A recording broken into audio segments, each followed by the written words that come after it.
This is a hard plastic table that I'm going to be converting into a lounge chair, and I got this from IKEA. I actually got two so that I would use the top of the other one for the base.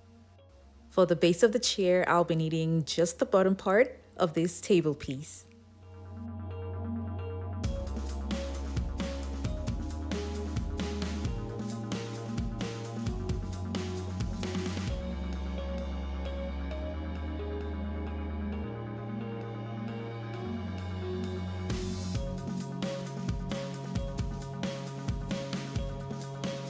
The table has 5 legs and it's well fortified. That's why I could use this for seating.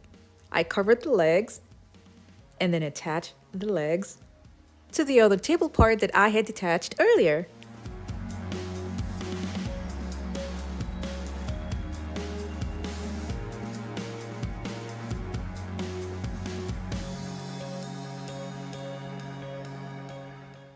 I'll be attaching these tabs on the screw heads so that they don't scratch the floor while moving it around.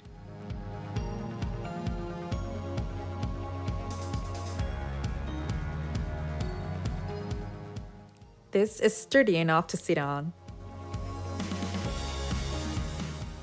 I'll be using plastic sheet that I got from Home Depot to cover up the space in the middle.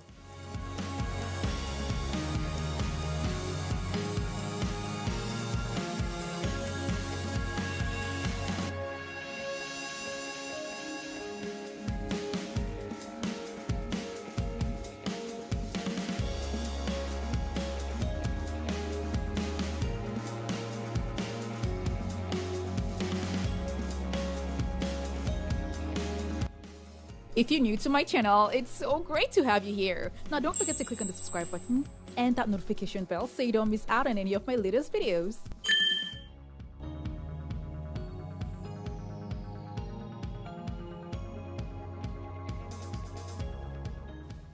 I'll be covering this with 1-inch foam.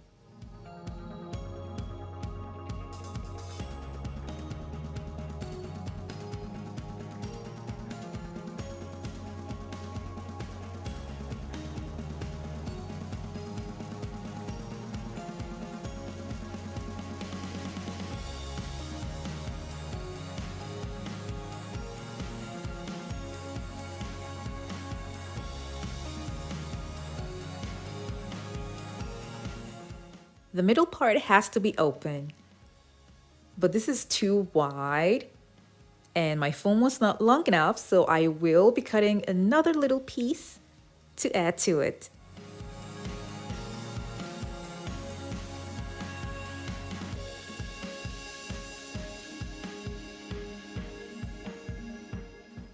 This is a foam tube that can be gotten from any hardware store.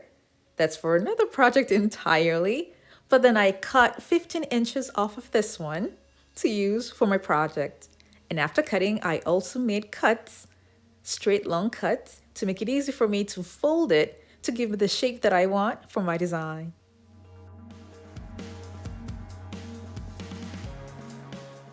This will also be covered with foam.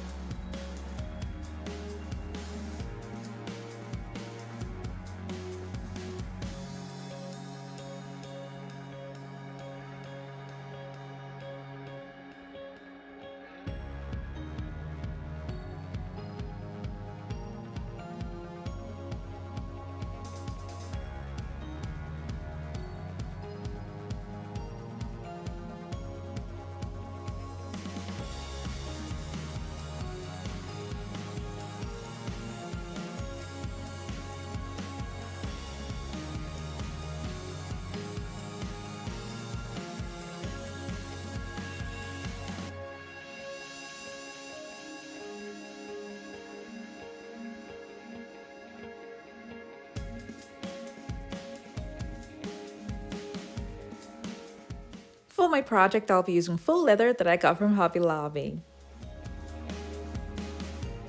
I'm going to keep the leather aside for now and make the points for my tufting on the foam.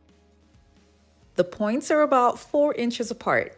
I eyeballed this, so it's not completely accurate, but yeah, it's close to about 4 inches. And then when I was done, I used a pair of scissors to make the holes. These holes make the tufting look deeper. And I'm using a 1-inch foam for my tuft so it won't be too deep. So the holes that I'm making will make it even better. All I'm doing now is using my hands to locate where the holes are and using my staple gun to staple it down.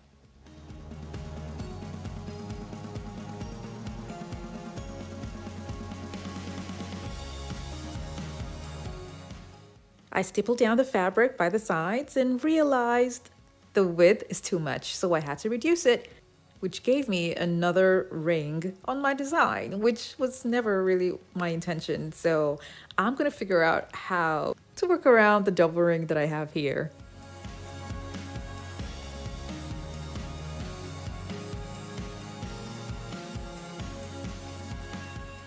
After attaching the fabric here, I went ahead to tuft the other piece that's for the top.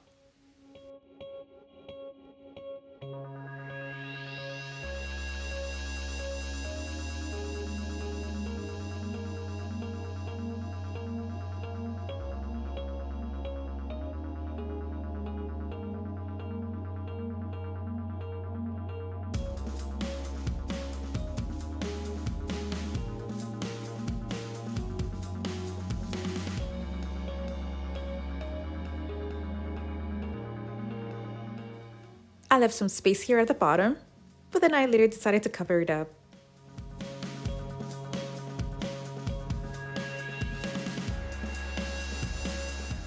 Corner braces will be used to hold this in place. And I didn't have a lot of the longer corner braces, so I mixed them up with the long ones and the short ones. So I would strongly recommend using the longer ones since you'll be resting your back on this part of the design. I used the leftover gold fabric from Joann to cover up the double ring mistake that I had made, and then used the decorative trim around it. I spray painted some Walmart gems gold to cover up the staple pins. I removed the gold fabric and replaced it with bling wrap just to see what it was going to look like. And out of the two, later in the future, I would choose the one I prefer most.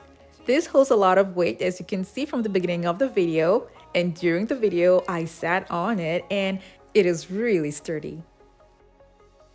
I'm just trying out different places where I could have this situated at, and when I've made up my mind, I'll let you guys know.